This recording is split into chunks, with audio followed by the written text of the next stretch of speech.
I'm Mark Jernigan from the NHTRC. We are an anti-trafficking hotline and resource center serving victims and survivors of human trafficking and parts of the anti-trafficking community in the United States. We want you to know that you are protected. The Trafficking Victims Protection Act of 2000 is a federal law to address trafficking of people. The law includes prevention, protection, and prosecution of those affected.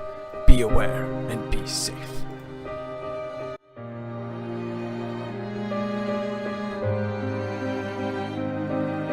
Labor traffickers use violence, threats, lies, debt bondage, and other forms of coercion to force and scare people to work against their will in many different industries.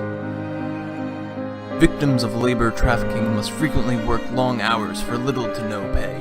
Their employers exert such physical or psychological control, including debt bondage, that the victim believes they have no other choice but to continue working for that employer. Examples of victims of labor trafficking are people forced to work in homes as domestic servants, farm workers coerced through violence as they harvest crops, or factory workers held in inhumane conditions with little to no pay.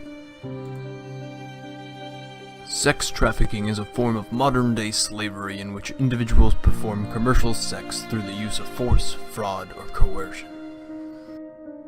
Sex traffickers frequently target victims and then use violence, threats, lies, false promises, debt bondage, or other forms of control and manipulation to keep victims involved in the sex industry for their own profit.